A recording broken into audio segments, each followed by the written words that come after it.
ಜಮ್ಮು ಮತ್ತು ಕಾಶ್ಮೀರದ ಪಹಲಗಾಮ್ನಲ್ಲಿ ಮುಗ್ಧ ಪ್ರವಾಸಿಗರ ಮೇಲೆ ನಡೆದ ಕ್ರೂರ ಭಯೋತ್ಪಾದಕ ದಾಳಿಯನ್ನು ಖಂಡಿಸಿ ಸಿಪಿಐಎಂ ಕರ್ನಾಟಕ ರಾಜ್ಯ ಸಮಿತಿ ಪ್ರತಿಭಟನೆ ನಡೆಸಿತು.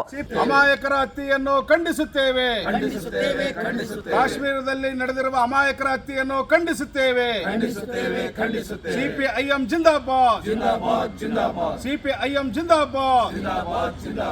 ಪ್ರವಾಸಕ್ಕೆ ಹೋದ ಜನತೆಗೆ ಮತ್ತು ಕಾಶ್ಮೀರ ಜನತೆಗೆ ಭದ್ರತೆಯನ್ನು ಒದಗಿಸಬೇಕು. ಭದ್ರತೆ ಒದಗಿಸಲಾರದ ಕೇಂದ್ರ ಸರ್ಕಾರದ ಧೋರಣೆಗೆ ಹೇಳಿದಿಕ್ಕಾರ. ಭದ್ರತೆ ಒದಗಿಸಲಾರದ ಕೇಂದ್ರ ಸರ್ಕಾರದ ಧೋರಣೆಗೆ ಹೇಳಿದಿಕ್ಕಾರ. ಸಿಪಿಐಎಂ ಜಿಂದಾಬಾದ್. ಪಕ್ಷದ ರಾಜ್ಯ ಕಚೇರಿ ಮುಂಭಾಗ ಖಂಡನ ಸಭೆಯನ್ನು ನಡೆಸಿ ಈ ದಾಳಿಯಲ್ಲಿ ಪ್ರಾಣ ಕಳೆದುಕೊಂಡಿರುವ ಅಮಾಯಕ ಜನಗಳ ಕುಟುಂಬಗಳಿಗೆ ಅದು ಆಳವಾದ ಸಂತಾಪಗಳನ್ನು ವ್ಯಕ್ತಪಡಿಸಿದೆ. ಈ ಭೀಕರ ಅಪರಾಧವನ್ನು ಎಸಗಿದವರನ್ನು ಪತ್ತೆ ಹಚ್ಚಿ ಶಿಕ್ಷಿಸಬೇಕು. ಈ ಅಪರಾಧವನ್ನು ಎಸಗಿದವರು ದೇಶದ ಶತ್ರುಗಳು, ಅದಕ್ಕಿಂತಲೂ ಹೆಚ್ಚಾಗಿ ಕಾಶ್ಮೀರದ ಜನತೆಯ ಶತ್ರುಗಳಾಗಿದ್ದಾರೆ. ಕೇಂದ್ರ ಸರ್ಕಾರ ದಾಳಿಯ ಬಗ್ಗೆ ಎಲ್ಲಾ ಕೋನಗಳಿಂದಲೂ ಜನನಿಬಿಡ ಪ್ರವಾಸಿ ತಾಣಗಳಲ್ಲಿ ಭದ್ರತೆಯ ಲೋಪವನ್ನು ತನಿಖೆಗೆ ಒಳಪಡಿಸಬೇಕು ಅಂತ ಸಿಪಿಐಎಂ ಆಗ್ರಹಿಸಿದೆ. ನಿನ್ನೆ ಜಮ್ಮು ಕಾಶ್ಮೀರದಲ್ಲಿ ಭಯೋತ್ಪಾದಕ ಕೃತ್ಯಗಳಿಂದಾಗಿ ಅಮಾಯಕ 28 ಜನರ ಸಾವಿಗೆ ಅದು ಕಾರಣ ಆಗಿದೆ. ಈ ಘಟನೆಯಲ್ಲಿ ಸಾವನ್ನಪ್ಪದಂತ ಎಲ್ಲರಿಗೂ ಕೂಡ ಸಿಪಿಎಂ ಪಕ್ಷ ತೀವ್ರವಾದಂತಹ ಸಂತಾಪವನ್ನ ವ್ಯಕ್ತಪಡಿಸ್ತದೆ. ಹಾಗೇನೆ ಈ ಘಟನೆಯಲ್ಲಿ ಗಾಯಗೊಂಡಿರ್ತಕ್ಕಂಥ ಹಲವಾರು ಜನ ಅವರೆಲ್ಲರಿಗೂ ಕೂಡ ಅವರ ಸಾಂತ್ವನಗಳನ್ನ ಹೇಳೋದಕ್ಕೆ ಸಿಪಿಎಂ ಪಕ್ಷ ಬಯಸ್ತದೆ.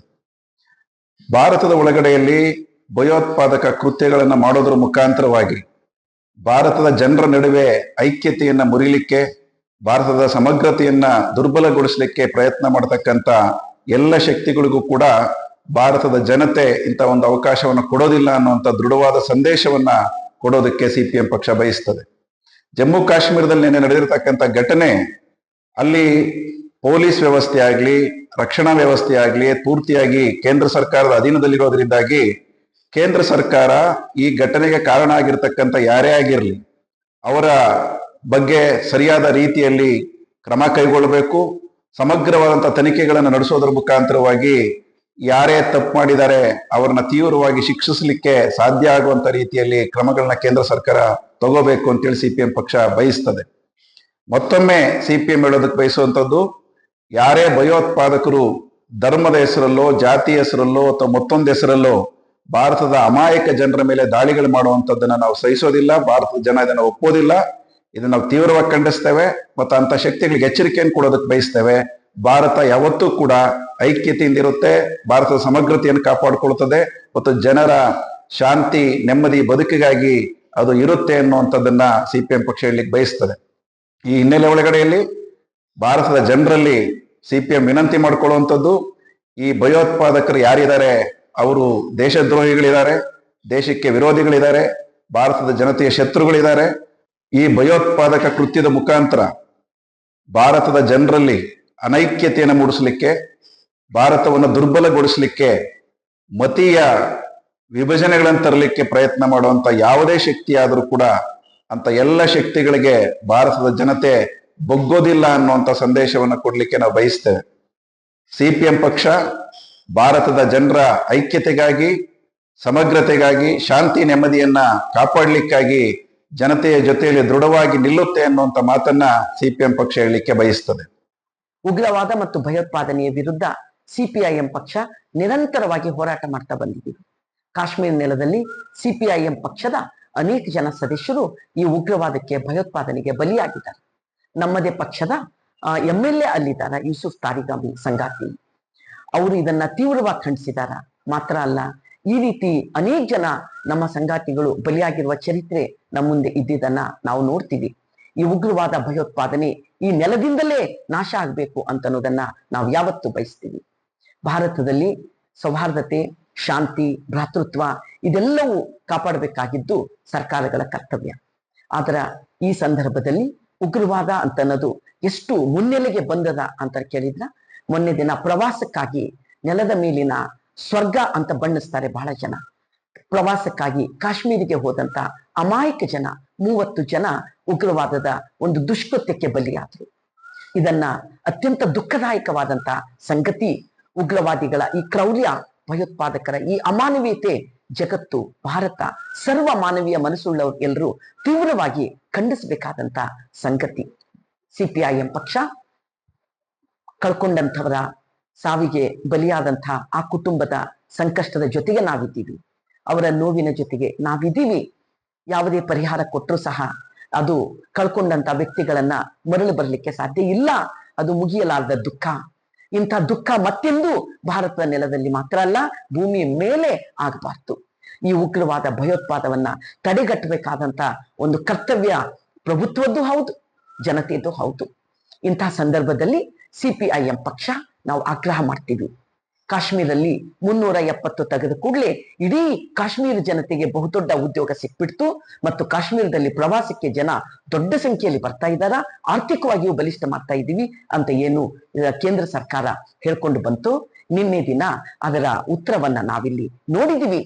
ಪುಲ್ವಾಮಾದಲ್ಲಿ ಆದಂತ ಘಟನೆಗೆ ಇವತ್ತು ಸಹ ಉತ್ತರ ಸಿಕ್ಕಿಲ್ಲ. ಈಗ ಮತ್ತೆ ಇನ್ನೊಂದು ಇಂಥ ಪ್ರಕರಣ ಈ ನೆಲದಲ್ಲಿ ನಡೀತು. ಇದಕ್ಕೆ ಕೇಂದ್ರ ಸರ್ಕಾರ ಏನು ಉತ್ತರ ಕೊಡ್ತದೆ? ಅಲ್ಲಿ ಭದ್ರತೆಯನ್ನು ಒದಗಿಸಬೇಕಾಗಿದ್ದು ಸರ್ಕಾರದ ಕರ್ತವ್ಯ, ಎಲ್ಲ ರೀತಿಯ ಸಂರಕ್ಷಣೆ ಕೊಡಬೇಕಾಗಿದ್ದು ಕೇಂದ್ರ ಸರ್ಕಾರದ ಕರ್ತವ್ಯ. ಅನೇಕ ಪ್ರಶ್ನೆಗಳಿದಾವೆ ನಮ್ಮ ಹತ್ರ, ಜನತೆ ಹತ್ರ. ಆ ಪ್ರಶ್ನೆಗಳಿಗೆ ಕೇಂದ್ರ ಸರ್ಕಾರ ಇವತ್ತಿಗೂ ಉತ್ತರ ಕೊಟ್ಟಿಲ್ಲ. ಆ ಪ್ರಶ್ನೆಗಳು ಇವತ್ತು ಹುಟ್ಕೊಂಡಂತ ಪ್ರಶ್ನೆಗೆ ಸಂಬಂಧ ಇದೆ ಅವೆಲ್ಲವೂ ಸಹಿತ. ಈ ಪ್ರಶ್ನೆಗಳ ಸರಣಿಯಲ್ಲಿ ಭಾರತದ ಅಮಾಯಕ ಜನತೆ ಬಲಿಯಾಗ್ತಾ ಇದ್ದಾರೆ ಇವತ್ತು. ಇದನ್ನ ತಡೆಗಟ್ಟಬೇಕಾದದ್ದು ಸರ್ಕಾರದ ಕರ್ತವ್ಯವೂ ಹೌದು ಮತ್ತು ಜನತೆ ಪ್ರಶ್ನೆಯೂ ಸಹ ಮಾಡಬೇಕಾದದ್ದು. ಶಾಂತಿ ಮತ್ತು ಸೌಹಾರ್ದತೆಯನ್ನ ಕಾಪಾಡುವ ದಿಕ್ಕಲ್ಲಿ ಜನತೆಯ ಒಕ್ಕೊರಲಿನಿಂದ ತನ್ನ ಐಕ್ಯತೆಯನ್ನ ಪ್ರದರ್ಶಿಸಬೇಕಾಗಿದ್ದು ಜನತೆಯ ಕರ್ತವ್ಯವೂ ಎಂದು ನಾವು ಭಾವಿಸಿದ್ದೀವಿ. ಸೊ ಈ ಹಿನ್ನೆಲೆಯಲ್ಲಿ ನಾವು ಇವತ್ತು ಆಗ್ರಹ ಮಾಡ್ತೀವಿ, ಉಗ್ರವಾದ ಭಯೋತ್ಪಾದನೆ ಯಾವುದೇ ಮೂಲೆಯಿಂದ ಬಂದರೂ ಸಹ ಅದು ಉಗ್ರವಾದ ಭಯೋತ್ಪಾದನೆ ಆಗಿರ್ತದೆ, ಅದು ಕ್ರೌರ್ಯ ಆಗಿರ್ತದೆ, ಅದು ಜನತೆ ಬದುಕನ್ನ ನಾಶ ಮಾಡ್ತದೆ. ಅದು ಯಾರೇ ಇದ್ರೂ ತಡೆಗಟ್ಟಬೇಕು. ನಾವು ವಿನಂತಿಯನ್ನ ಮಾಡ್ತೀವಿ. ದಾಳಿಕಾರರು, ಕ್ರೌರ್ಯ ಎಸಗುವವರು ಮತ್ತು ಈ ರೀತಿ ಭಯೋತ್ಪಾದನೆ ಉಗ್ರವಾದ ಮಾಡುವಂಥವ್ರು, ಅವರಿಗೆ ಜಾತಿ ಮತ್ತು ಧರ್ಮ ಇಲ್ಲ. ಜಾತಿ, ಧರ್ಮ, ಲಿಂಗ ಯಾವುದೂ ಇಲ್ಲ. ಅಲ್ಲಮ ಪ್ರಭುದೇವರು 12ನೇ ಶತಮಾನದ ಬಹುದೊಡ್ಡ ತತ್ವಜ್ಞಾನಿ. ಅವ್ರು ಈ ಮಾತು ಹೇಳ್ತಾರೆ, ದಾಳಿಕಾರಂಗೆ ಧರ್ಮ ಉಂಟೆ. ಇಂಥ ಪ್ರಕರಣಗಳು ಕಟ್ಟಿಸಿದಾಗ ಜನತೆ ಎಮೋಷನಲ್ದಲ್ಲಿ ಯಾವ ಕಾರಣಕ್ಕೂ ಸಹ ಒಂದು ಧರ್ಮದ ಪರ ಮತ್ತು ವಿರುದ್ಧದ ಆಲೋಚನೆಗೆ ತೊಡಗಬಾರದು. ಮಾನವೀಯ ಮನಸ್ಸುಳ್ಳವರು ಯಾವುದೇ ರೀತಿಯ ಸಂಕಟವನ್ನ ಆಗಬಾರದು ಅಂತನ್ನುವ ಸಲುವಾಗಿ, ಕೊಲೆ ಹಿಂಸೆಗಳು ನಡೆಯಬಾರದು ಅಂತನ್ನುವ ಸಲುವಾಗಿ ಮಾನವೀಯ ಮನಸ್ಸು ಮಿಡಿಯಬೇಕಾಗ್ತದೆ. ಆ ಮಾನವೀಯ ಮನಸ್ಸು ಮಿಡಿಯುವಾಗ ದಾಳಿಕಾರರು ಮತ್ತು ಈ ಭಯೋತ್ಪಾದಕರು ಇವರುಗಳನ್ನ ಒಂದು ಧರ್ಮಕ್ಕೆ ಹಚ್ಚಿ ನೋಡ್ಲಿಕ್ಕೆ ಸಾಧ್ಯ ಆಗೋದಿಲ್ಲ. ಧರ್ಮಕ್ಕೂ ಇದಕ್ಕೂ ಸಂಬಂಧವಿಲ್ಲ. ದಯೆ ಇಲ್ಲದ ಧರ್ಮ ಅದಾವುದಯ್ಯ ಅಂತ ಹೇಳ್ತಾರೆ. ದಯೆ ಇಲ್ಲದ ಯಾವುದೇ ವ್ಯಕ್ತಿ ಯಾವ ಧರ್ಮದಲ್ಲೇ ಇದ್ರೂ ಆ ಧರ್ಮಕ್ಕೂ ಇದಕ್ಕೂ ಸಂಬಂಧ ಇಲ್ಲ. ಆ ಧರ್ಮದ ಸಮಸ್ತ ಜನತೆ ಇದಕ್ಕೆ ಸಂಬಂಧ ಪಡೋದಿಲ್ಲ. ಆ ಕಾರಣದಿಂದ ದಾಳಿಕಾರರನ್ನ ಮತ್ತು ಭಯೋತ್ಪಾದಕರನ್ನ, ಉಗ್ರವಾದಿಗಳನ್ನ, ದುಷ್ಟರನ್ನ, ಕ್ರೂರಿಗಳನ್ನ ಅವರದೇ ಒಂದು ದುಷ್ಟ ಕೃತ್ಯದ ಭಾಗವಾಗಿ ನಾವು ನೋಡ್ಬೇಕಾಗ್ತದೆ. ಆ ಕಾರಣಕ್ಕಾಗಿ ಸಿಪಿಐಎಂ ಪಕ್ಷ ಆಗ್ರಹ ಮಾಡ್ತದೆ, ನೊಂದಂತಹ ಜನತೆಯ ಬದುಕಿನಲ್ಲಿ ಬಂದಂತಹ ಈ ಕಷ್ಟಗಳನ್ನ ಅವರಿಗೆ ಸಾಂತ್ವನವನ್ನ ಕೊಡೋದು ಸರ್ವ ಜನತೆಯ ಕರ್ತವ್ಯ. ಅವರಿಗೆ ಪರಿಹಾರವನ್ನು ಕೊಡೋದು ಸರ್ಕಾರದ ಕರ್ತವ್ಯ. ಇಂಥವುಗಳ ಘಟನೆ ಪುನಃ ಈ ನೆಲದಲ್ಲಿ ನಡೆಯಲಾರ್ದಂಗೆ ನೋಡ್ಬೇಕಾಗಿದ್ದು ಸರ್ಕಾರದ ಕರ್ತವ್ಯ. ಮತ್ತು ಭದ್ರತೆಯನ್ನ ಒದಗಿಸಲಾರದ ಬಹುದೊಡ್ಡ ಲೋಪಕ್ಕೆ ಭಾರತದ ಜನತೆ ಪ್ರಶ್ನೆ ಮಾಡ್ತಿದ್ದಾರೆ. ಉತ್ತರ ಕೊಡಬೇಕಾಗಿದ್ದು ಕೇಂದ್ರ ಸರ್ಕಾರದ ಕರ್ತವ್ಯ. ಇಂಥ ಉಗ್ರವಾದ ಭಯೋತ್ಪಾದನೆ ನಾವು ತೀವ್ರವಾಗಿ ಖಂಡಿಸ್ತೇವೆ.